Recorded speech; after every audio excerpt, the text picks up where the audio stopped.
یہ جو آسٹیریٹی ڈرائیو ہے، بار بار ہمیں بتایا جاتا رہا ہے کہ گورنمنٹ آف پاکستان آسٹیریٹی میشرز لے رہی ہے، آسٹیریٹی ڈرائیو چل رہی ہے، تو آسٹیریٹی ڈرائیو میں ایسے وقت میں جب عوام کو اتنا ریلیف نہیں مل سکا، عوام کی کمر ٹوٹی ہوئی ہے مہنگائی سے، تو تنخواہوں میں اس قدر اضافہ، اتنے اخراجات بڑھ جانا، یہ مناسب ہے؟ یہ آپ کو ٹھیک لگا یا آپ کو بھی اس چیز پر اعتراض ہے؟ دیکھیں، اس جگہ پہ یا کسی بھی وقت پہ بات ساری یہ ہے کہ ہم فوکس کس چیز پہ کرنا چاہتے ہیں.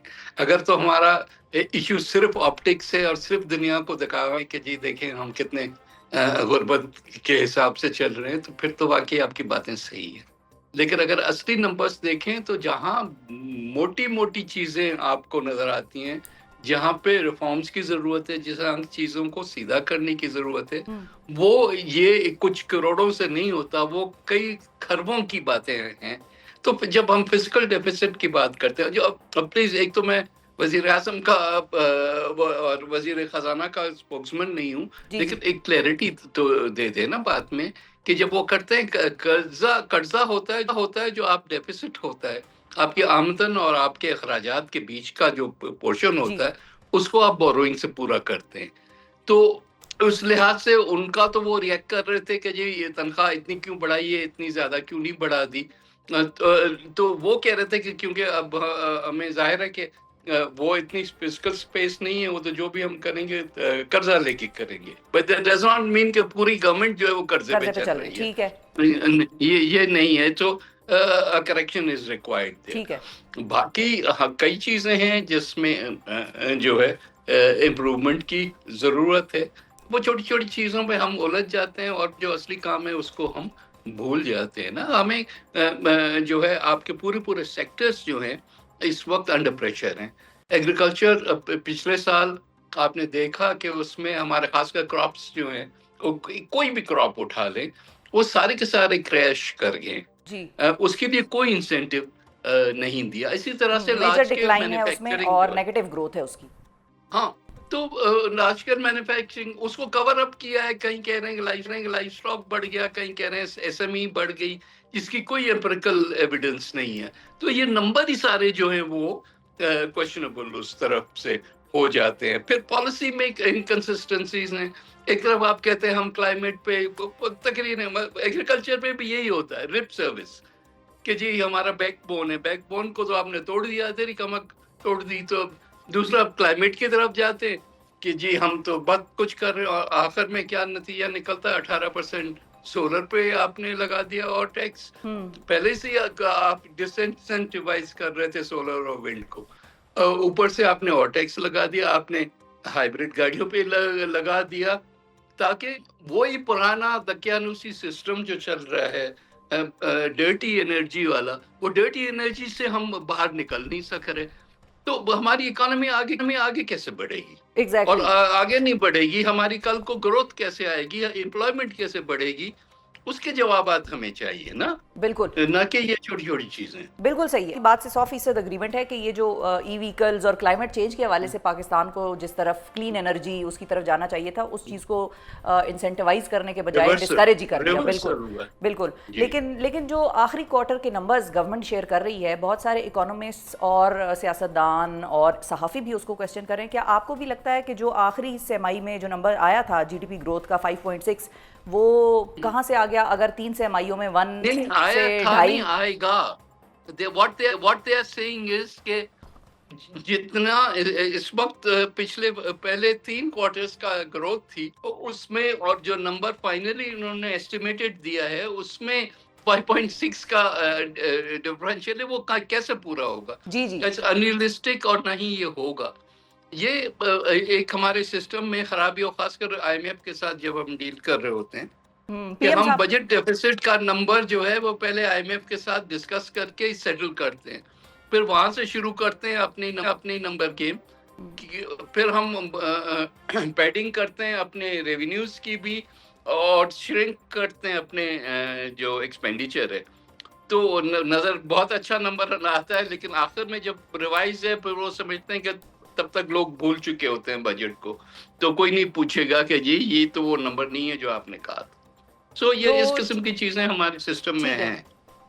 ٹھیک ہے. تو نوید صاحب جو 4.2% کا فگر ہے جو گورنمنٹ دے رہی ہے کہ اگلے مالی سال میں ہمارا گروتھ کا یہ امکان ہوگا, وہ آپ کو اچیویبل لگ رہا ہے؟ اگر ہم نہیں, بالکل بھی نہیں. انفیکٹ آپ آئی ایم ایف کے فگرز دیکھ لیں نا, ہم تو ہر چیز آئی ایم ایف کے ساتھ مشورے کے ساتھ چلتے ہیں نا. تو اگر آئی ایم ایف نے نہیں وہ ایکسیپٹ کیا نمبر, تو آپ کیسے ایکسپیکٹ کرتے ہیں کہ باہر کوئی کرے گا؟ بالکل صحیح ہے.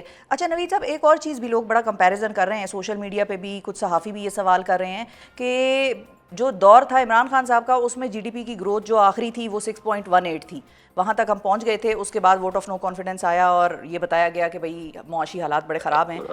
اب جو ہے اب 2.7 یہاں ہم پہنچے اسی لیے ہیں کہ عمران خان صاحب نے جو ہمارے ساتھ حشر کیا. آپ آئی ایم ایف پروگرام میں جاتے ہیں, پھر ہاف وے تھرو پروگرام کو چھوڑ کے آتے ہیں. ہمیں 2 سال لگے ہیں وہ سٹیبلائز, جو ہم 30% انفلیشن پہ پہنچے تھے وہ ان کی مہربانیاں تھی نا, کہ ادھر اگری کر کے آتے ہیں اور ادھر سے کہتے ہیں اپنے فائنانس منسٹر کو کہ ہم یہ کمپلائی وتھ نہیں کریں گے. ایسے تو نہیں ہوتا نا, ملک ایسے نہیں چلتے. سو یہ ایک نمبر کو اٹھا کے اور فلیش آؤٹ کرنا یہ کوئی طریقہ نہیں ہے. دیکھیں یہ کہ ہم نے جن چیزوں پہ اب 10 روپے جب پیٹرول کی قیمت دنیا میں بڑھ رہی ہے تو ہم 10 روپے کم کر دیتے ہیں. مطلب دس از چائلڈش. ٹھیک ہے, وہ تو اس ان کی قسم کی کچھ حرکتیں انہوں نے کی, اور نو کاسٹ میں, ورنہ تو پاکستان آج جو ہے باہر روکتا. بھائی خدا کو خوف کرے, ان کو نہیں, کہیں پھر جو یہ پبلک ان کو ووٹ آؤٹ کرتی نا نوید صاحب, پھر تو پبلک ان کو ووٹ آؤٹ کرتی, وہ تو اسی طرف جا رہے تھے. میں تو یہی کہہ رہی ہوں کہ اگر اتنے جی public did vote, representatives of the public in a parliamentary form of government, وہ ہوتا ہی ہے کہ پبلک ہی ووٹ آؤٹ کرتی ہے نا جب آپ کا نو کانفیڈنس ہے. دنیا میں کہ کون سے پارلیمنٹری سسٹم میں نو کانفیڈنس نہیں ہوتا؟ کہ یہ کوئی عجوبہ ہے کہ کہتا ہے کہ میرے خلاف اگر نو کانفیڈنس ہوا تو اس کا مطلب پبلک نہیں ہے. We represent the public speaks through its representatives in the assembly. یہ کانسٹیٹیوشن ہے ہمارا. یہ کہاں سے ہے کہ پبلک ووٹ آؤٹ کرتی؟ ٹھیک ہے, اگری, یہ پبلک ہی تھی. وہ صحیح ہے, آپ کی بات بالکل صحیح ہے. یہ کوئی پریزیڈنشل فارم آف گورنمنٹ نہیں ہے کہ جی 4 سال کے بعد جب پریزیڈنشل الیکشن ہوگا تو پھر اس وقت لوگوں کو چانس ملے گا ووٹ کرنے کا. نو, you have a majority in the assembly, you are the prime minister. You lose that majority, you no longer are the prime minister. ٹھیک ہے, وہ بات صحیح ہے آپ کی, لیکن میں جو سمجھنے کی کوشش کر رہی ہوں وہ یہ ہے کہ اگر ان کا 6.18 جی ڈی پی گروتھ کا ریٹ ٹھیک نہیں تھا تو پھر آج 2.7 کا کیسے ہم ایکسپٹ کرتے ہیں؟ یہ بھی گرا دیں اس کے بعد کی پالیسیز کی وجہ سے نا. آپ کو سٹیبلائزیشن چاہیے تھی, کیونکہ آپ کے ریزروز گر رہے تھے, آپ کے ہر جو نمبر تھا وہ گرا. تو میں نے بتایا کہ انفلیشن وہ تو ہر ایک کو, آپ کو, آپ کے پڑوسی کو, ہر ایک کو افیکٹ کرتا ہے نا کہ انفلیشن ریٹ جب اتنا ہائی ہو جائے. لیکن بات یہ کہ ہر چیز کا ایک لیگ ہوتا ہے. آپ آج پالیسی دیتے ہیں, اس کا چاہے وہ 6 مہینے کے بعد ہو یا 2 سال کے بعد ہو, افیکٹ آتا ہے نا. تو stabilisation was very important, growth اس کے بعد آئے گی. تو اس حد تک اس گورنمنٹ کو ضرور کمنٹ کریں گے کہ انہوں نے اسٹیبلائزیشن کی. انہوں نے جو ہماری مین جو ایریاز تھے, انٹرسٹ ریٹ ہے, انفلیشن ہے وغیرہ, اس میں آپ نے دیکھا کہ ایک اسٹیبلٹی آئی ہے نا. تو یہ ایسا تو نہیں اچیو ہوتا, اس میں ٹف ڈیسیشنس لینے پڑتے ہیں. اس میں ظاہر ہے کہ کنسسٹنٹ رہنا پڑتا. ہم میں سے کسی کو بھی پسند نہیں تھا جو میجرز لیے جا رہے تھے, لیکن it was a better medicine. دوائی کڑوی ہے تو کڑوی کھانی پڑے گی نا ٹھیک ہونے کے لیے. ٹھیک ہے, ٹھیک ہے, بالکل صحیح ہے. مطلب آگے بھی معاملات خراب ہوں تو پھر وہ کڑوی دوائی دوبارہ بھی کھائی جا سکتی ہے نا, یہ پوچھ رہی ہوں میں. Absolutely. So you have to be consistent. اگر آپ آج یہ کہنا چلو یار اگلے سال ہم 10% گروتھ پہ چلے جائیں گے, وہ جا تو سکتے ہیں آپ ہر چیز کو کھول دیں, پھر لیکن اس کا جو نتیجہ ہوگا وہ کیا ہوگا. تو آپ آہستہ آہستہ چلیں.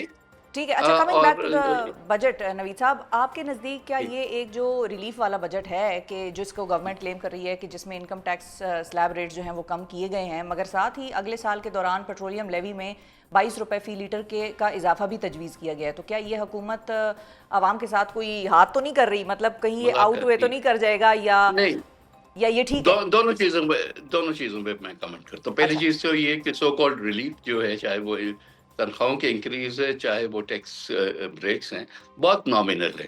اچھا. آپ کو شاید محسوس بھی نہ ہو ہم کہ آپ کے ڈے ٹو ڈے میں کہ جی چلو اب ہمارے پاس زیادہ پیسے ہاتھ میں آ گئے. وہ ہارڈلی انفلیشن کے ریٹ پہ وہ چل رہا ہے. So it really will not have that much of an impact on a household budget. تو وہ تو وہاں تک ٹھیک ہے. بس یہ ہے کہ آپ کو اور نیچے گرنے سے روک دیا ہے, ایک حد تک آپ کو اسٹیبلائز کر دیا. جہاں تک پیٹرولیم لیوی کا تعلق ہے, انہیں کا 24 روپے تو ایک دم نہیں بڑھ رہے, انہوں نے 24 آہستہ روپے آہستہ. کی جی سیلنگ مانگی ہے, جی. سیلنگ مانگی ہے تاکہ وہ جب بھی ان کو ضرورت ہو تو اس کو بڑھاتے جائیں. اس کے علاوہ انہوں نے کاربن لیوی 2.5% بھی 2.5 روپے بھی لگائی ہے. جی تو ایسے تو جب فائنلی حساب کریں گے تو کافی کچھ سے آپ کی جیب سے نکلے گا, going in a different direction. مطلب وہ ایفیکٹ کینسل ہی ہو جائے گا ریلیف کا. میرا خیال ہے کہ شاید اس سے بھی زیادہ ہو. ٹھیک ہے, آپ کے جواب میں بہت کچھ چھپا ہوا ہے نوید صاحب, ہم سمجھ گئے ہیں. مزید اس پوائنٹ کو نہیں کرے دیں گے. سندھ کی طرف آتے ہیں. سندھ کی طرف سے پیپلز پارٹی کا یہ موقف ہے کہ بھئی K4 کے حوالے سے بجٹ یا حیدرآباد سکھر موٹر وے کے حوالے سے بجٹ جو ہے وہ ناکافی ہے, صوبوں کو پیسے زیادہ دیں. جبکہ کل ہمارے پاس ایک حکومتی نمائندے تھے نون لیگ کے, وہ یہ کہتے ہیں کہ وفاق جو ہے اس کے پاس تو اپنا بڑا لمیٹڈ فنڈ ہے اور ہم 1000 ارب پہ خود گزارا کر رہے ہیں, تو صوبوں کو تو جو ہم دے رہے ہیں وہ بہت زیادہ دے رہے ہیں, صوبے اپنی ٹیکس کلیکشن بہتر بنائیں. صوبوں کی ٹیکس کلیکشن کو جہاں تک تعلق ہے تو میرے خیال ہے کہ سندھ گورنمنٹ کا پرفارمنس سب سے بہتر ہے, اور ان ٹرمز آف پرسنٹیجز شاید فیڈرل گورنمنٹ سے بھی بہتر ہے. تو وہ تو ایک الگ پیرلل ایشو ہے نا. دیکھیں ہمارا ملک چلتا ہے ایک فیڈرل سسٹم ہے. آئین یہ کہتا ہے کہ آپ ٹیکس لیں گے اور ٹیکس کو پھر NFC کے حساب سے جو بھی طے ہوتا ہے نیشنل فائنانس کمیشن میں, وہ وفاق اور صوبوں کے بیچ میں ڈسٹریبیوٹ ہوگا.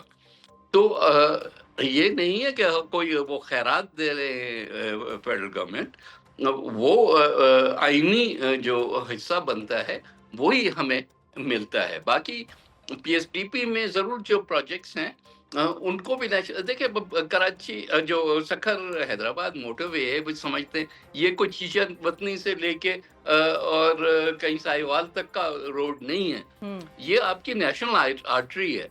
جو بھی گڈس آپ کے پورٹ پہ آتے ہیں اور انہوں نے چاہے لاہور جانا ہو, چاہے پشاور جانا ہو, چاہے کہیں اور جانا ہو, وہ اسی روڈ سے گزر کے جاتا ہے. تو آپ کو اپنی جو کاسٹ آف ڈوئنگ بزنس ہے اس کو اگر کنٹرول لانا ہے تو آپ کو یہ والا موٹر وے سب سے پہلے بنانا چاہیے تھا. ادھر ادھر کے وہ سیاسی طور پہ تو ان کو شاید بینیفٹ کرتا ہو کہ جی بہاولپور لے جاؤ, ادھر لے جاؤ, لیکن مین جو آپ کی اکانومی چلاتی ہے, چاہے وہ ML1 ہو جو ریلوے والا ہے, چاہے وہ جو موٹر وے ہے کراچی سے لے کے پشاور تک, ان سب کو آپ کو ایز نیشنل پروجیکٹس کر کے لینا ہے. کوئی سندھ کا پروجیکٹ یا پنجاب کا پروجیکٹ نہیں ہے یہ. ٹھیک ہے. سو اس پہ جو اماؤنٹ رکھا گیا ہے اس وقت, جب 350-400 ارب کا ایک پروجیکٹ ہے, اس میں آپ صرف 15 جو ہے ارب رکھتے ہیں, تو لکس لائک اے جوک. ٹھیک ہے, یعنی کہ وہ ٹھیک ہے, لیکن وہ اگر سٹارٹ کر لیں اور اس میں ایکسٹرنل فائنینسز ڈال دیں تو میرا خیال ہے کہ ایک حد تک ایک ڈائریکشن صحیح ملے گا, لیکن we need to see that to respect. ٹھیک ہے, اسی طرح سے quickly will PPP K4 press کی ہارڈ آپ نے فار بات اٹ. کی. جی جی, will PPP press hard for it Naveed صاحب. نہیں, Peoples Party has been agitating for this motorway and for the water for Karachi for a very long time, اور ہم اس پہ ریلینٹ نہیں کریں گے, ہم کانسٹنٹلی پریس کریں گے. پرائم منسٹر صاحب فلور پہ کمٹ کر چکے ہیں آف دا ہاؤس کہ جی یہ اسی سال بنے گا اور ضرور اس کو جو ہے پیسے رکھے جائیں گے, لیکن ان پیسوں سے نہیں بنے گا, پھر اس کے لیے اور فائنینسنگ کی ضرورت ہوگی.